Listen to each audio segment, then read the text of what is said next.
Now, I've made no secrets about the fact that I'm a child of the 70s, a teen of the 80s, my coming-of-age years, so to speak, and I chose those years to be a huge comic book geek. And every comic book geek of the 80s knew that if you could only get one book to read during the age of excess, it would be the X-Men. I mean, come on, let's not be silly here. They ruled the 80s and the 90s and the last half of the 70s. But if you were to have bought 2 books in the 1980s, definitely one of them would have had to have been New Teen Titans by George Perez and Marv Wolfman. Hands down. It was one of the best written and best drawn books of the decade. And while there were great standalone issues and stories within the Wolfman-Perez New Teen Titans era, the pinnacle, the #1 most classic story has to be the Judas Contract. This was amazing. I mean, I came into it a little bit late. I came into the story about, I want to say 37. There was an issue called Raven Berserker. At least that's what it said on the cover. And this issue just drug me right on in. It was exciting. It was well drawn, like I said before. It was teenagers. So I went to a bookstore nearby and I picked up every issue of the New Teen Titans I could. Now, you may be wondering, wait a second, Aaron, what's going on here? Because the Judas Contract is only 3 issues in an annual. Well, that's where a lot of people get it wrong. If you start with the books that are just marked Judas Contract, when you go in, Tara's already a traitor. You know everything. She starts off being the bad guy. So the impact of the story is nowhere near as what it was when we read it when it first came out. By my estimations, you'll actually need 14 Teen Titans, 1 Titan Annual, and 1 issue of Batman and the Outsiders that crosses over into it. That way you get the full impact of Tara's betrayal. So the whole thing starts off in New Teen Titans number 28, and that's first appearance of Tara. We first see her as she's robbing a bank, and Changeling, that's Garfield Logan Beast Boy, he was called Changeling back then, he tries to stop her. Of course, she's a little more powerful than him, so she gets away. And we get a little story with Hive and everything. And the Hive goes throughout the whole series, so they are definitely integral to the whole Teen Titans lore and even the Judas Contract. So you need to understand how far back this feud goes. So Garfield rescues her, brings her to the Titans, and they say, okay, we're going to help you, because she tells them all a story about how her parents were kidnapped by terrorists. And it's a big sob story. Now, Raven is a little bit suspicious. He's like, I don't know if I trust her. But anyway, they decide to help, and they go to find the family, only to see that Tara's parents had already been killed.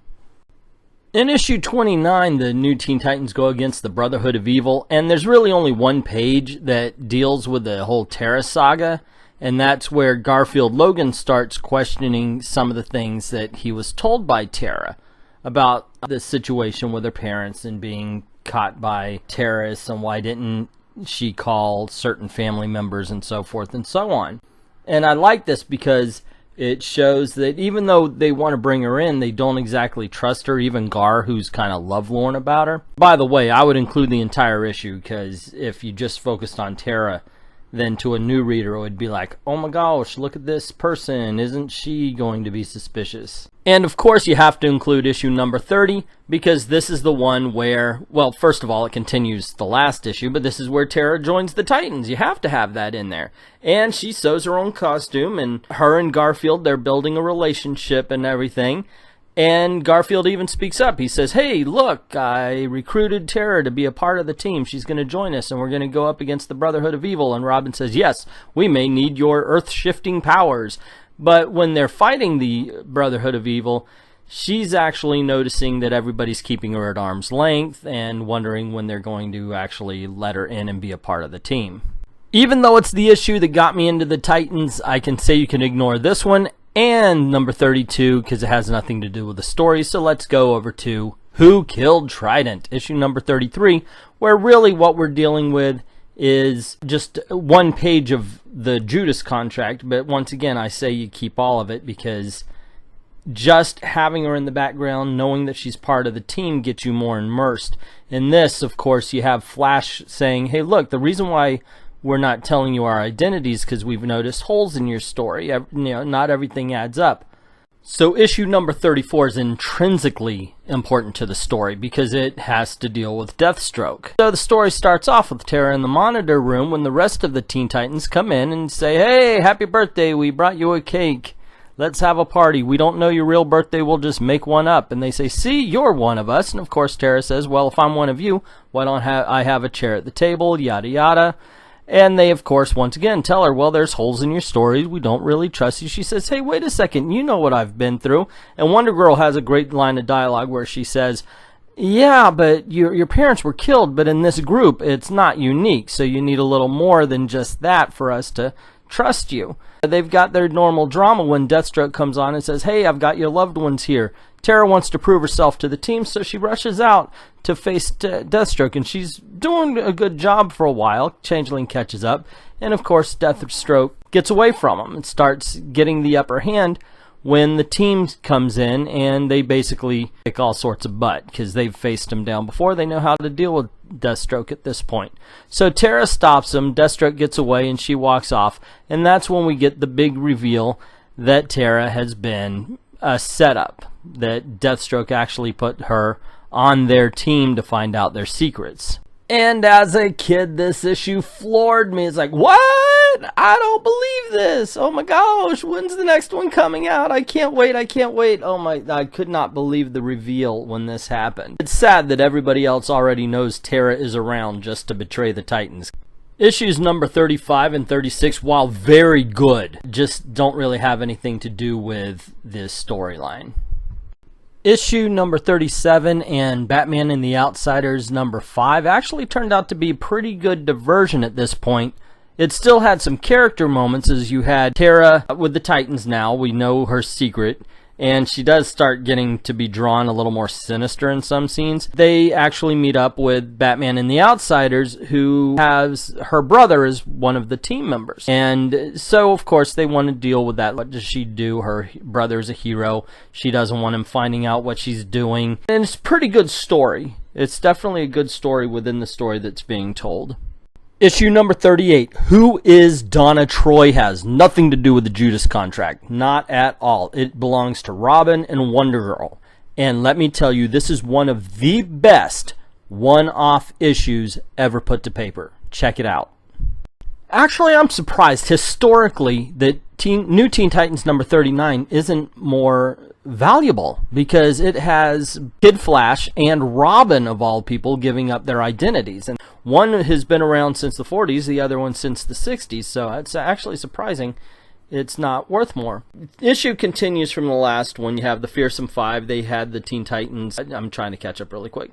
They had the Teen Titans captured. Tara saves them. And they say, well, wait a second. She is good. She's proved herself. Let's make her part of the team. And then it switches to this, where we see Tara is giving all the secrets to Slade.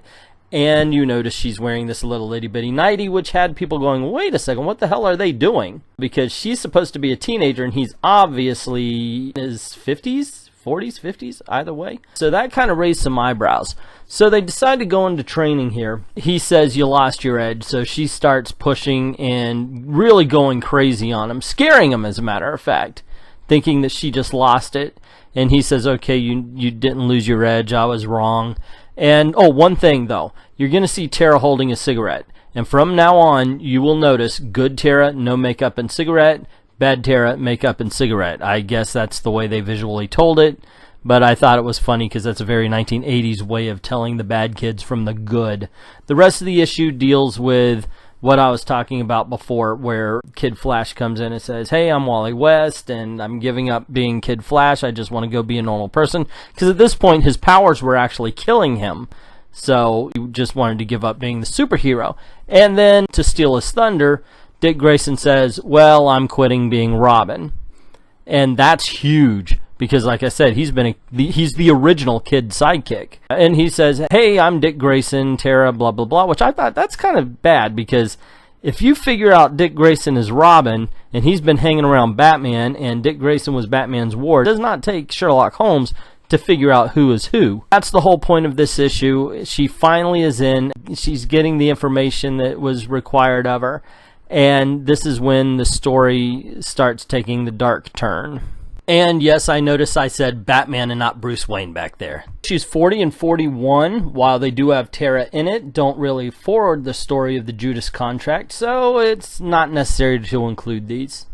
And that leads us to issue number 42 and the beginning of the Judas contract proper, where they start actually numbering everything. The Eyes of Tara Markov. And this is where little Eglantine became a man. Yeah, I'm sorry, but come on. You're at a certain age, that's going to get you there. Starfire, she was a special kind of hero to all. So, anywho, this issue is complete characterization. And I love that about it. It takes its time so we get to know everybody. You have Garfield, Logan, and Tara just going around with all the players. You get to meet Donna and her fiance that nobody likes. I didn't mind him back in the day. People think he's creepy. His name's Terry. I love this fake relationship. To Tara it's fake, but to Gar it was real. As a reader, when you were back in the day, we wanted this to happen. We want her to rehabilitate and fall in love with Garfield Logan. They're the perfect age. They mix. Another relationship that really went well that they don't do anymore is Sarah and Cyborg.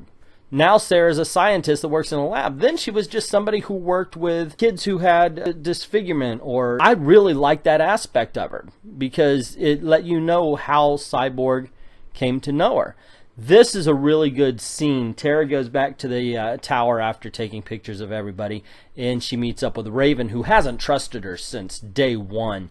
And basically, as she's walking away, she says, you know what, when crap goes down, Raven, you're the one I'm taking out. This storyline also is kind of famous. Is basically Cyborg wants to be a man and not just a machine. His strength, everything, he shouldn't be able to push past what his computer tells him he's able to do, but he always continues to push himself because he was that kind of man. Now, the sparring between Corey and Wonder Girl, if you've got her flying around and she's shooting her energy blasts, maybe, but Wonder Girl is the team's brick. She's the strong one. So if you're testing strength, no, Wonder Girl's going to win, guys. Hands down and every time, but she's the one that gets sent into the drink for some reason. I guess they could say she was thinking about the upcoming wedding or something. She didn't have her mind on her business. But yeah, I didn't buy it. Not for a moment. But there you go. So then we get to Garfield, Logan, and Tara. We get to Changeling versus Tara. And of course, Changeling's the joker of the group. And Tara pushes him all the time. So in this case, he starts making fun of her as he's fighting her, because no matter what she throws at him, he can change it into something to get out. And it ends up pushing a little bit too far, and Raven is noticing her anger building up from the tower. She can actually sense it, and it looks like Tara really does try to kill the Changeling. And of course, she's got to play it off and say, hey, no, look, it was the terrorists. I can't believe, blah, blah. I just saw them attacking me and I lost it. Which, yeah, okay, they're mad, but they buy it. And then it flips over to where Slade Wilson is watching, saying, hey, you kind of messed up there. And she says, don't worry about it. We're good. And everything's good to go. And this was a great setup because you really got to know the people that are about to have some bad things happen to them. And that's very important. By the way, there she is in another slinky dress saying, what's going on with this? And, of course, we meet Slade Wilson's wife at the end, and that sets up for the next issue. Tales of the Teen Titans, issue number 43.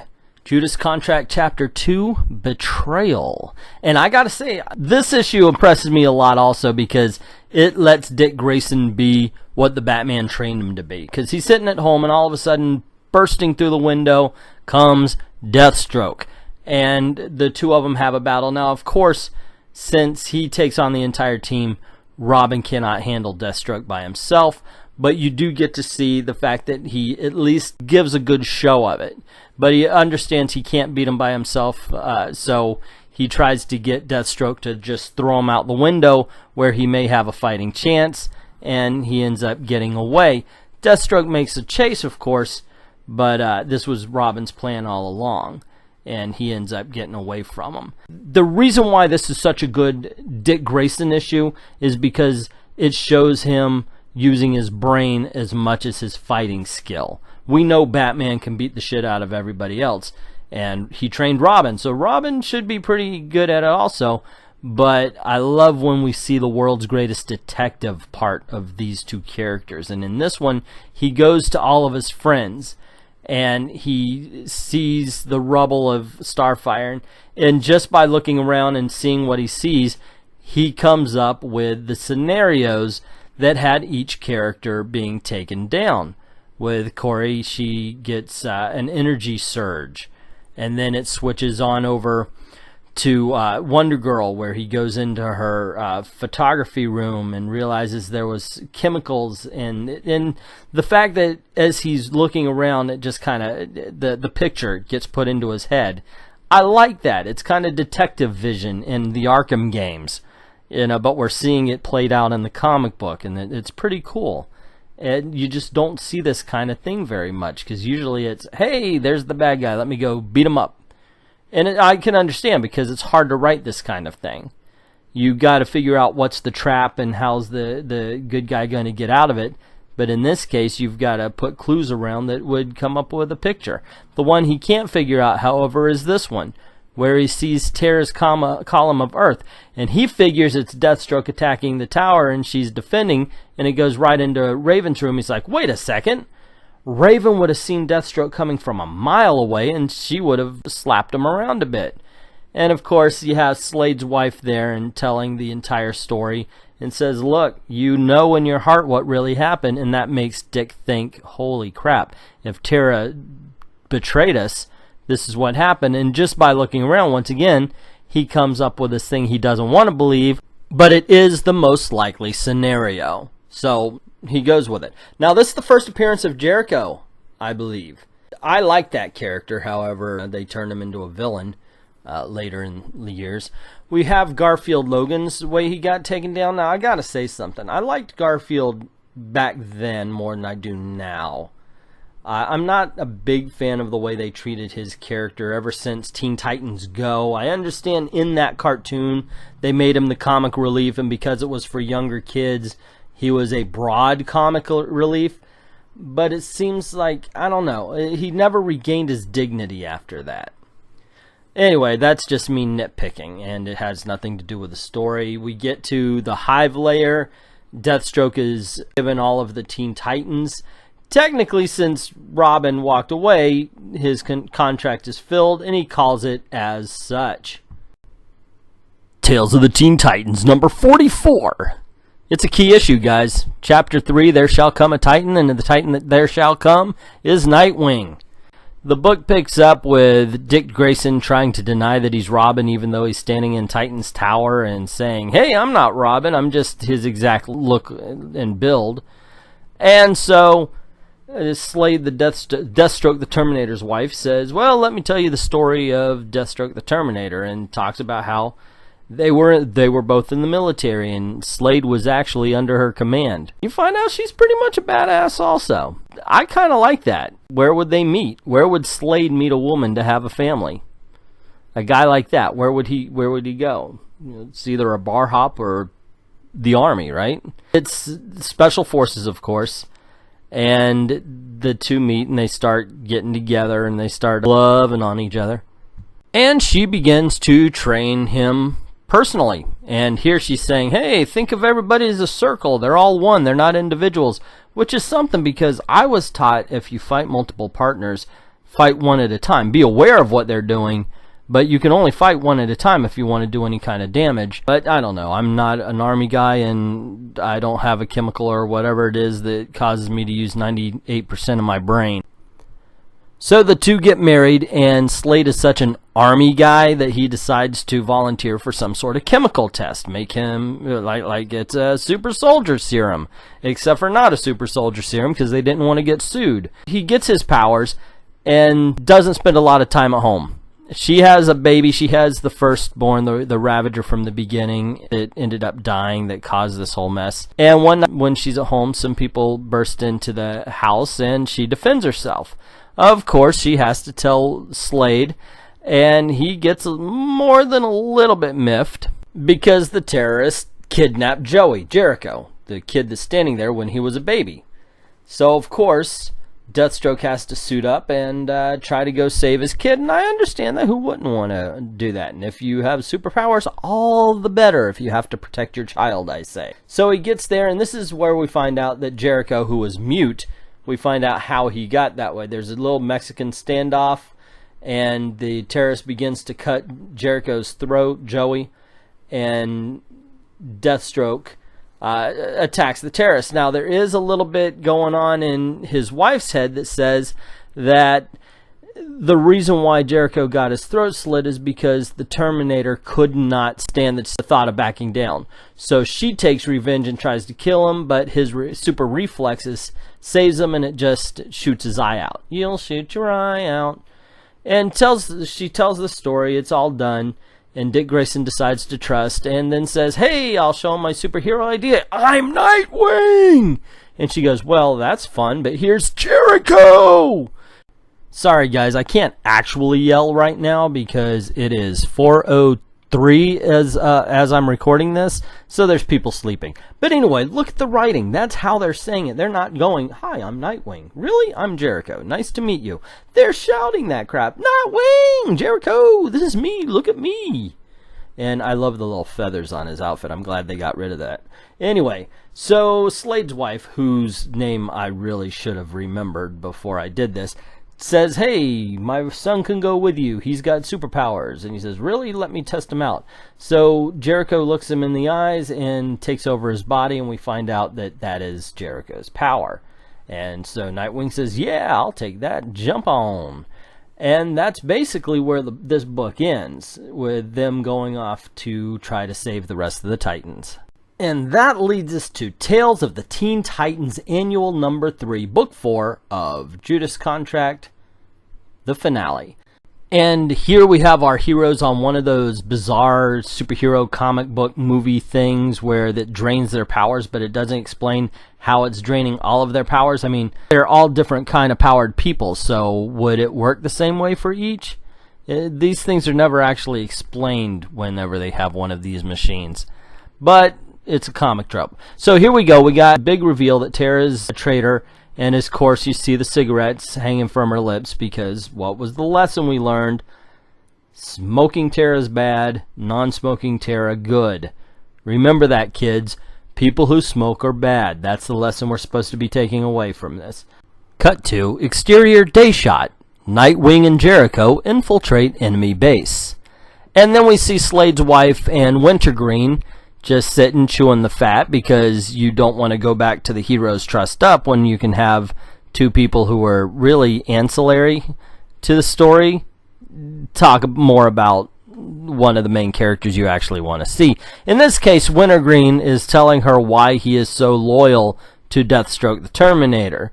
And that's a good question because they started off as equals, and Wintergreen kind of takes on the role of a butler to Deathstroke. So it does make sense to show why and how that relationship formed. But why in this issue, I'm not sure. It's not bad. It's not terrible. But I do think it kind of breaks up the pacing of the story. I'm not sure it belongs in this one. We didn't know that a few years later Deathstroke would be getting his book. His own book, I mean. We're back to the main story where Nightwing and Jericho are infiltrating the base. Jericho takes over the body of one of Hive's followers, and they use the robes to sneak in to see that the Teen Titans are all trussed up. But while they're watching and while they're viewing everything and checking everything out and what's going on, the guy that Jericho possessed starts gaining his voice back. Okay, they've got to move, so they start fighting. While they're doing that, Tara comes along. He basically takes care of the problem, and this is where things start going downhill. She is the one that ends up capturing Nightwing, and Jericho, of course, Jericho is Deathstroke's son, and this is not going to be good in Tara's eyes because he's going to be seen as weak. And this is something, going back to read it, I liked because Tara is, she's a bitch. She is definitely not somebody who is a pleasant person. At least Slade has a kind of a code of conduct. But Tara, like Michael Caine said, some people just want to see the world burn. And so she is suspecting everything, that Deathstroke's going soft on this blonde-haired kid. And when he gets possessed and he hits Tara, that's when the world is set on fire and she decides, okay, it's time to fight. And this is where we really hit the finale. This is where 40 issues worth of the Teen Titans come to a head, because this actually started in issue 2 of the new Teen Titans when Deathstroke's first son ended up getting killed while he was trying to capture the Teen Titans for Hive. And just like in the first battle when Deathstroke was sparring with Tara, she starts losing it. And this is something that I've seen people try. I've seen like the Teen Titans Go. I watched the movie. I'm going to give a review on that. Nobody really captures the look, the feel, just the tone of how Tara begins to lose her mind. And she is powerful. And you just get there's no talking to her. I mean, she is ISIS and Antifa all rolled up into one earthbender. It is something to watch this character just from panel to panel begin to lose her crap big time. And Gar's not buying it. He's like, hey, no, I know you're being mind controlled. And she's trying to tell him, look, this is it. This is me for real. What I was telling you was the trick. But he wants to believe the good because he fell in love with her. And that's one of the tragedies of the story. That's part of what makes this an emotional book. It's what elevates it, is the fact that we do learn that these people are actual people before the shit goes down. So, I mean, just look at these panels here. George Perez can do no wrong. And I will fight you if you disagree. That's the way. Actually, I won't, because, you know, I'm fat, old, and out of shape. The story ends with a little bit of tragedy. This character was created just to be a traitor and die. That was it. That's why anytime you see Tara, it is that for that reason. She is only to betray and die. Even when they went to the New 52, where's Tara?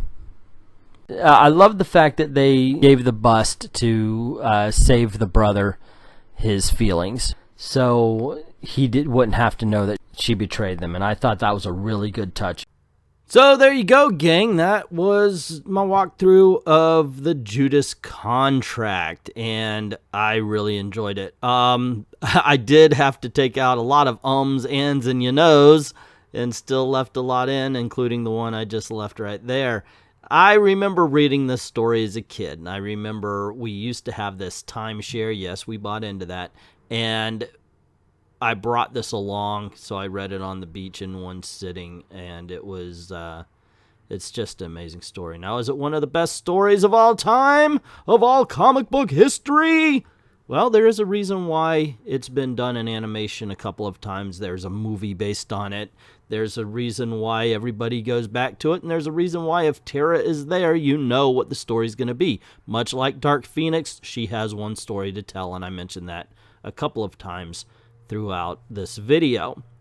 So yeah, I would actually put it as one of the greatest comic book stories of all time. But what do you think? What do you think of the Judas contract? What do you think of the video right here? Now, once again, this was an older video with a different microphone and a less confident Englentine, but I'd love to hear your feedback. If you would like me to continue talking about classic stories, by all means, leave it in the comment section below. Don't forget to click like, share, subscribe, hit that notification bell if you haven't done it already, and go on over to Ko-Fi or to Patreon and drop $1 in the till. Help me keep making videos for you. If you do like the video, click on anything that's popping up right about now. Check out another video. You might enjoy that one as well. Thank everybody who's already done that. To everyone, all of the true believers, thank you very, very much for watching.